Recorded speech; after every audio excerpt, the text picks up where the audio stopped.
तुमने इंजन बंद क्यों किया? मैंने नहीं किया। ये शब्द उस आखिरी बातचीत का जो ब्लैक बॉक्स में रिकॉर्ड हुआ था और जिसने पूरे भारत को हैरान करके रखे हैं। 12 जून 2025 को दोपहर ठीक 1:39 एयर इंडिया का बोइंग 787-8 ड्रीम लाइनर अहमदाबाद से लंदन के लिए जाने वाला था।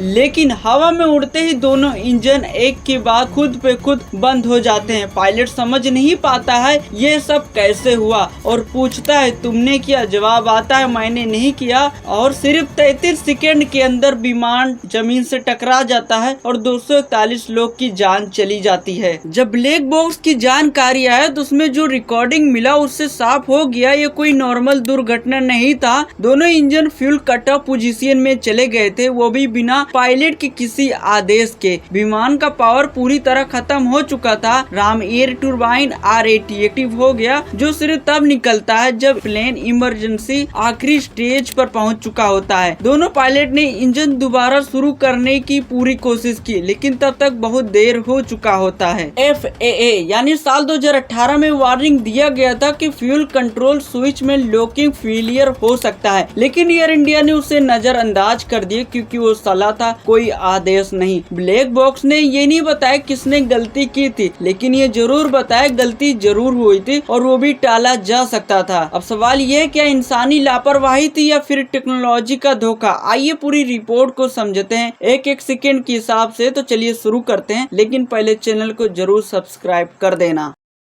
12 जून 2025 को दोपहर ठीक अहमदाबाद एयरपोर्ट से लंदन गेटवे के लिए उड़ान भरता है एयर इंडिया का बोइंग 787-8 ड्रीम लाइनर विमान, जिससे रनवे पर अपनी रफ्तार पकड़ता है। सब कुछ नॉर्मल लगता है, लेकिन टेक ऑफ के सिर्फ 3 सेकंड बाद कुछ ऐसा होता है जो न पायलट समझ पाता है न सिस्टम। दोनों इंजन एक के बाद खुद पे खुद बंद हो जाते हैं। ब्लैक बॉक्स में दर्ज किक ऑफ की आवाज बताती है कि एक पायलट घबराकर पूछता है तुमने इंजन बंद क्यों किए? और जवाब आता है मैंने तो नहीं किए। यानी दोनों इंजन बिना किसी आदेश के अचानक बंद हो जाता है। उसी वक्त राम एयर टर्बाइन, जिसे R80 कहा जाता है, अपने आप बाहर निकलकर चालू हो जाता है, जो साफ संकेत देता है कि अब विमान का मेन पावर पूरी तरह से फेल हो चुका है। दोनों पायलट इंजन को दोबारा शुरू करने की कोशिश करते हैं, लेकिन उसी समय विमान की ऊंचाई भी कम होती जा रही थी और स्पीड भी घट रही थी। फिर सिर्फ 33 सेकेंड के अंदर विमान अहमदाबाद के BG मेडिकल कॉलेज बिल्डिंग से टकरा जाता है। 241 लोग एक ही पल में हमेशा के लिए खत्म हो जाते हैं और पीछे बचता है सिर्फ एक छोटा सा डिब्बा ब्लैक बॉक्स, जिसमें दर्ज होता है वो सारे पल, वो सारी आवाज जो पूरी दुनिया को बताने वाला था यह हादसा हुआ कैसे हुआ और क्यों हुआ। इस हादसे के ठीक पहले VTANB विमान दिल्ली से फ्लाइट AI 430 के रूप में अहमदाबाद आया था। सुबह के 5:47 बजे लैंडिंग के बाद विमान का टेक्निकल ग्राउंड पर स्टाफ द्वारा जांच किया गया था। एक टेक लॉग में स्टाफ POC XDCR जैसे एक स्टेटस एंट्री किया गया, जिसे ऑन ड्यूटी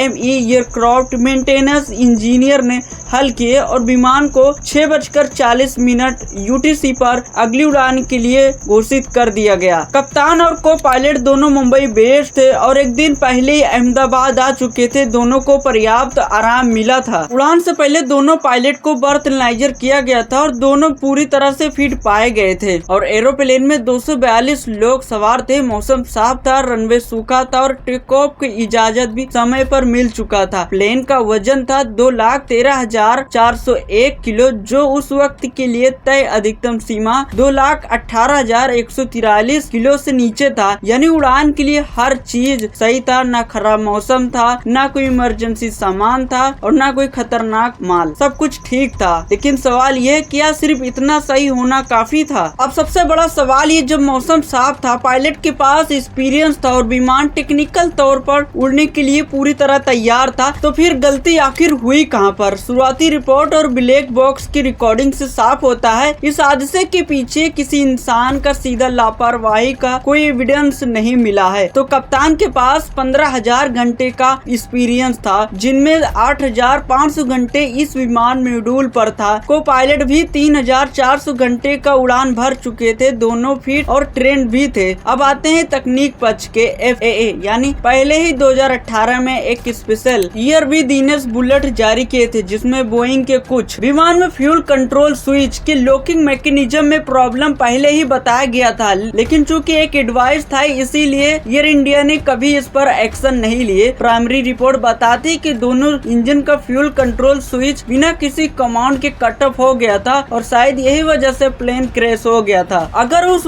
एडवाइजरी को गंभीरता से लिया गया होता तो शायद सब लोग की जान बच जाती। इससे जुड़ी बहुत सारी बातें मैं पहले 2 वीडियो में बता चुका हूँ, कैसे फ्लैप्स नहीं खुले, टेक ऑफ अलार्म क्यों नहीं बाजा और सिस्टम ने कैसे धोखा दिया। ये सब कुछ पहले मैं 2 वीडियो में समझा चुका हूँ। अगर आपने वो दोनों वीडियो नहीं देखे हैं तो डिस्क्रिप्शन में लिंक है, तो जाकर जरूर देखिए। मिलते हैं न्यू वीडियो में, तब तक के लिए अपना ख्याल रखना। लेकिन चैनल पर नए हो तो जरूर सब्सक्राइब कर देना।